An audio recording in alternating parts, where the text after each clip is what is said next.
What's going on, guys, and welcome back to the Roadmap to Success series for Evertale. And today is going to be part 2 of the series where we talk about how to decide which SSR unit to build first.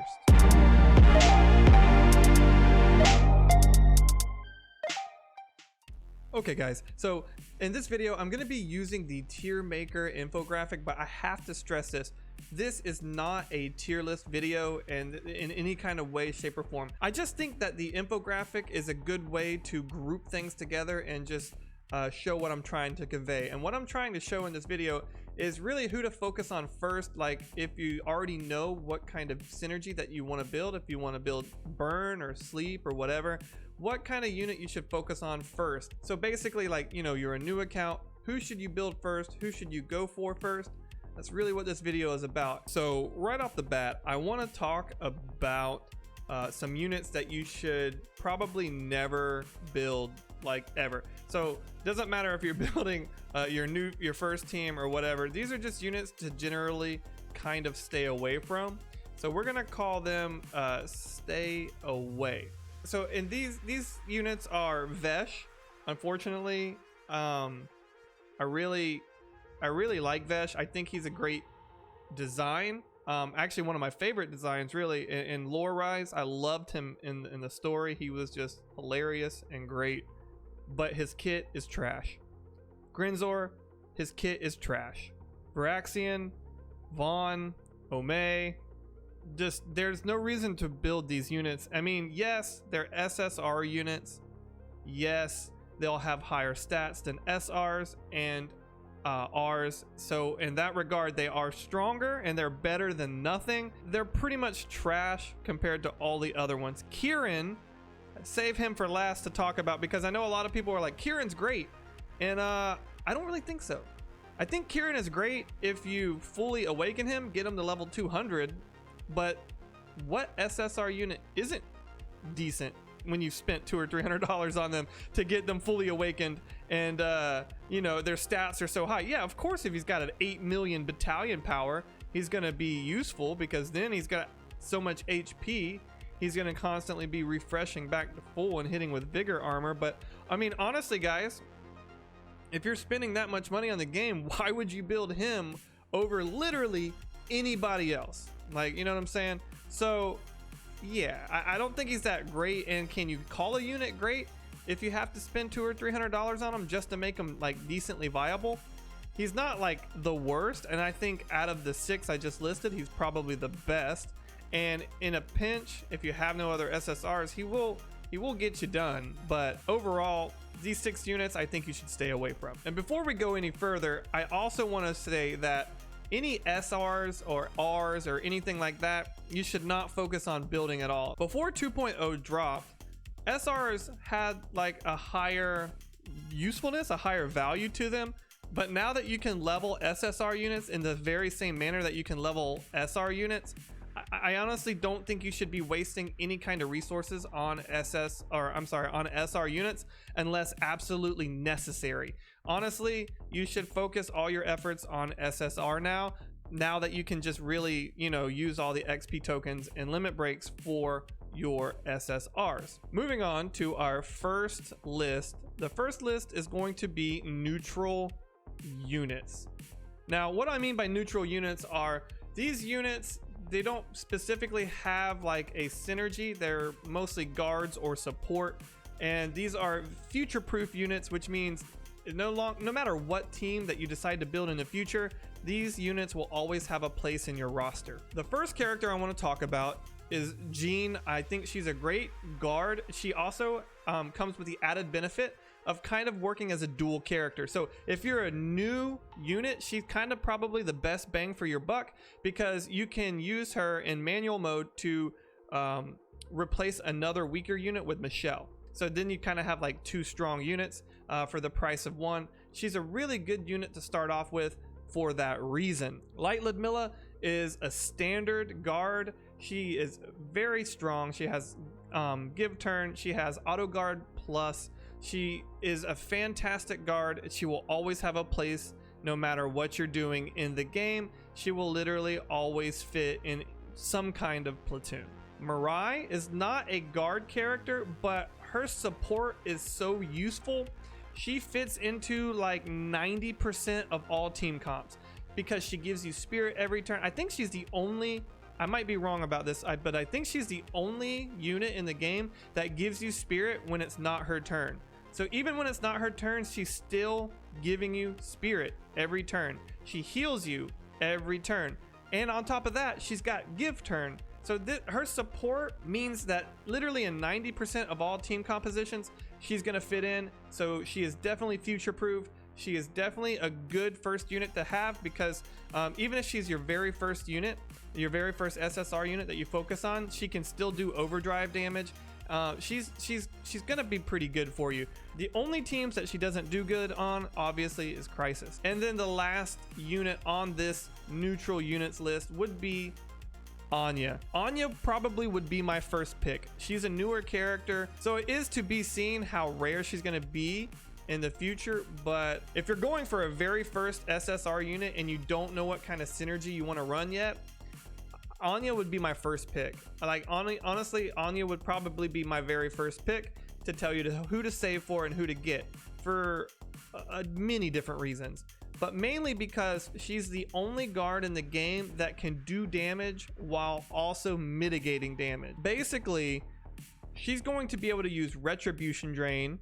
She's going to be able to use guard, and once she kills somebody, she can go on the offensive. And I think it's like 500% damage or something like that. So while she's attacking, everybody else gets 35% damage reduction. So she is a very, very, very good first unit to build because she can attack and defend at the same time, and she's neutral, meaning she's another unit that will literally fit into about 90% of team comps. She really just kind of fits right in and works very, very well no matter what you're running. Okay, so moving on to our next is going to be the sleep synergy and who to start out with them. But before we do, I want to just point out that when you're deciding a very first SSR to build, it doesn't really matter what synergy that you're going to go for first.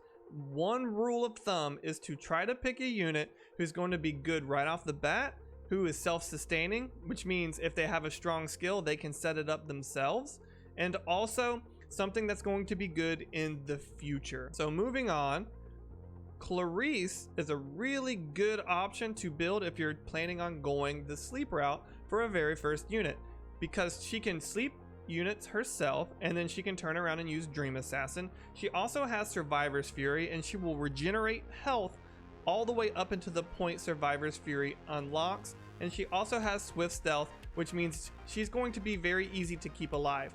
So she's a very good unit by herself, which means you can use her until you start building up more sleep units. Now, I probably would start out with Water Rolotia because I am a big fan of reactionary units.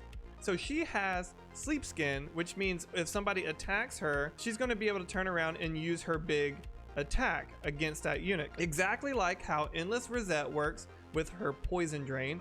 She's going to do that, except with Dream Assassin. Also, she will regenerate health as long as there are enemy units who are also asleep, which if there are people attacking her, they're going to be asleep. Moving up the synergy list, we're going to go to stun teams. So some good units to start off with stun is Ossia. She is going to be a damage dealer all by herself, mainly because her damage scales automatically. She's a very easy unit to use. You can attack and then turn around and use combo attack, and her damage will just automatically get stronger when you're attacking units. So they don't even necessarily need to be stunned. If they're slower units that have high TU costs, for example, she's going to punish them just automatically just by her passive alone. So she's a pretty good unit to start out with if you're going more of the stun route. Norza is another good unit to try to go for if you're going more of the stun route because of his attack and counter. He has Survivor's Fury, he has Payback Strike, he can't be defeated if he's in the counter stance, right? So he will always get a counter off. And the plus side to this is if you're running other storm units, he will regenerate on his turn. So as long as he's in the counter stance, he can't die, and he will regenerate his very next turn so long as there's a storm unit. So he's a very strong unit to start out with, and he's pretty easy to go with on his own. The last one to talk about is Antares. She's a newer unit, so again, it's to be seen how rare she's going to be, but I suspect she's probably going to be just like all the other units and be in a normal rotation. If that's the case, she is another very strong contender to be your very first SSR unit, simply because her kit works very well all by herself. She has survival stun skin, so she's gonna stun people. She's another kind of reactionary unit. She also has Thunderheart, which helps her heal. So she's a good first contender for an SSR because she is self-sustaining. On her own, she's gonna do good damage, and she's gonna last longer in the fight because she can heal herself. Moving on to the stealth team. Stealth is kind of tough because there's not a whole lot of stealth SSR units out there, and going right off the bat with stealth is going to be kind of tough. I think either of the Elminas I think are a good choice. Dark Elmina is a good first choice because she has shadow entry, which will proc with her shadow clone, right? So once her shadow clone dies, she's going to come back in and she's going to get shadow. She's going to get stealth, and then she can use stealth raid.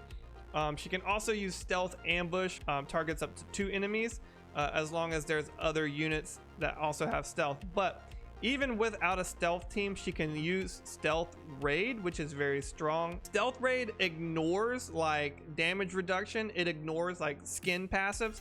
So she's not going to get stun skinned. She's not going to get poison skinned. She's not going to get burned or anything like that by using stealth raid. So she's a good first unit to build if you're going the stealth route. Now, what makes Water Elmina a pretty good unit to start off with if you're going the stealth route is because she has an option to do overdrain.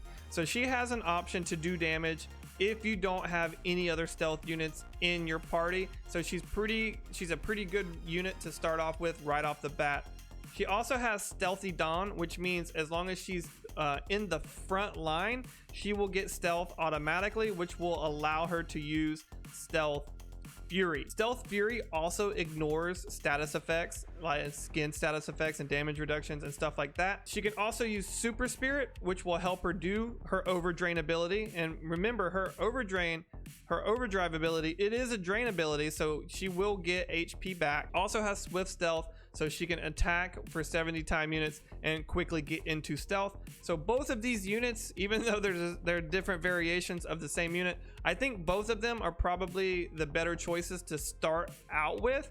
Now, I'm not saying they're like the best stealth units. I'm just saying to start out from a new account to just your very first SSR characters, if you're wanting to build stealth, these two are probably your best first choices to go ahead and start a team out. Moving on, we're going to talk about poison. The obvious entry here is Dark Rosette, and honestly, she's probably the only unit I would suggest starting a poison team off with, because Endless Astrid, for example, is she a great poison unit?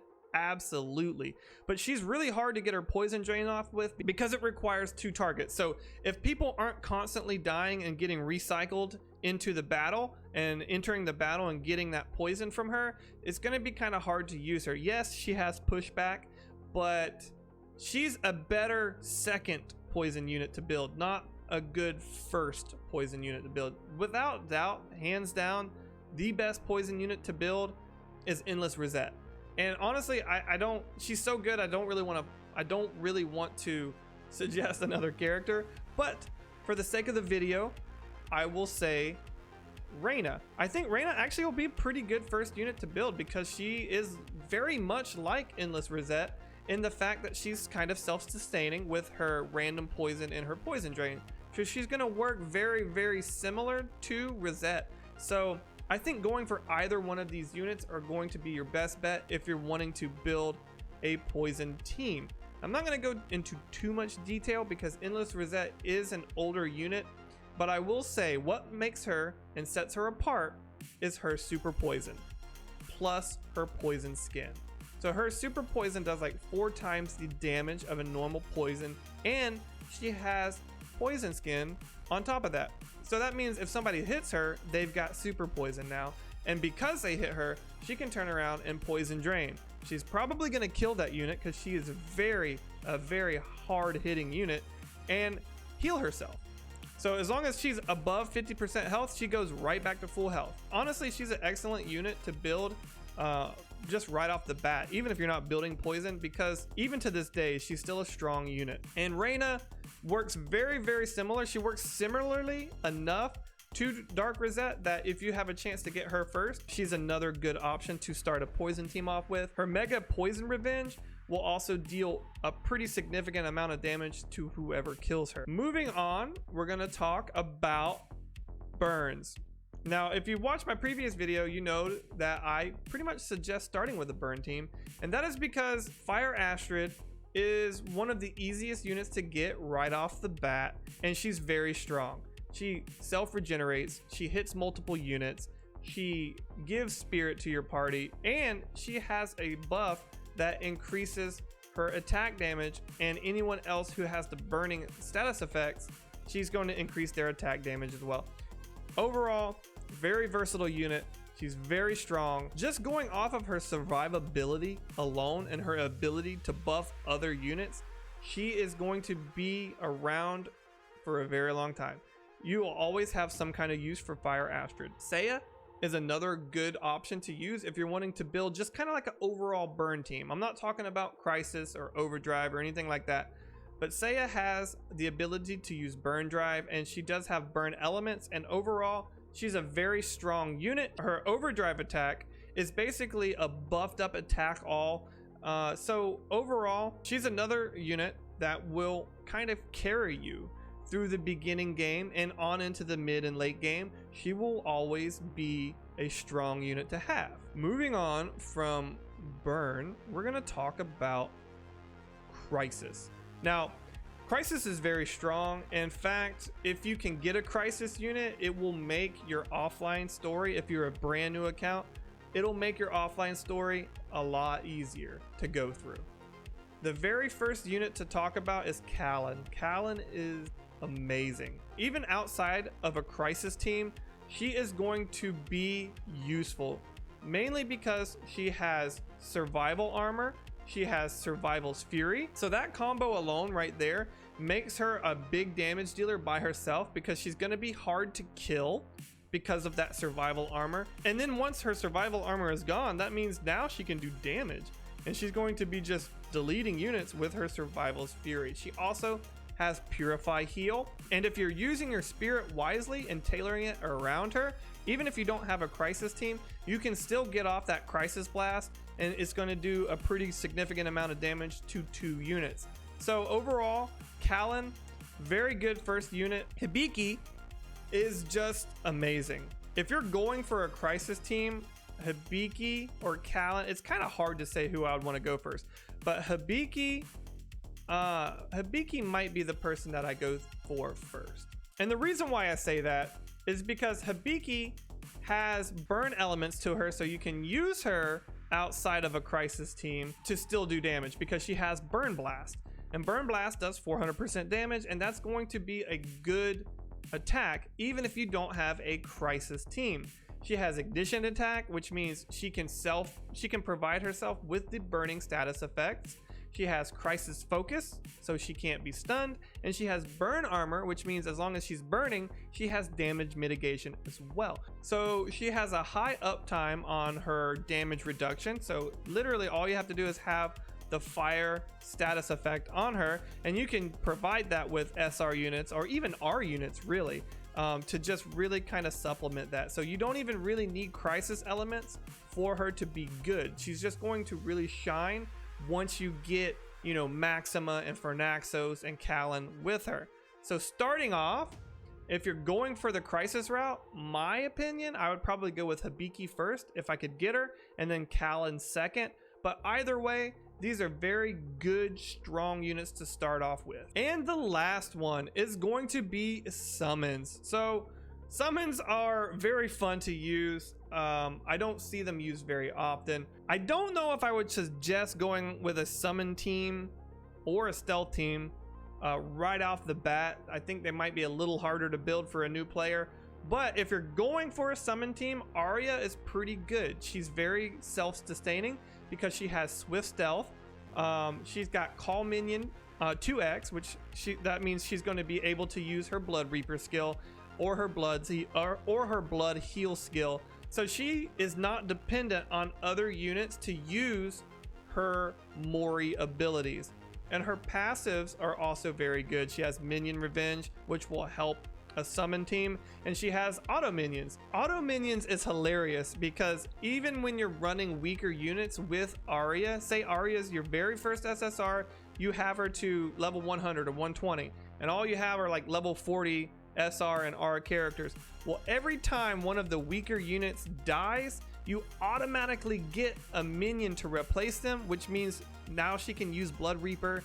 She's a good unit to start out with if you're going the summon route. Now, who I would probably suggest going for if you're going for a summon team right off the bat is Endless Ludmilla, and that's mainly due to her the ease of actually getting her. You can get her day one. She has Swift Strike, she has Burn Drain, she has Call Minion 2x, and she has Blood Nova. Now, her passives are what make her a really good first option, and that is because she has Augment Burn. So if she can use Swift Strike if she doesn't have the burn status, and she will automatically get the burn status from attacking, because Augment Burn, you gain burn by dealing damage. So pretty much no matter what you do with her, you will at least be able to crank out some burn drains very, very easily, and that's also going to heal her back up, and it does 300% damage. She can call minion, which means she can easily use her Blood Nova skill, which is going to sacrifice the Mori, obviously, to do 400% damage.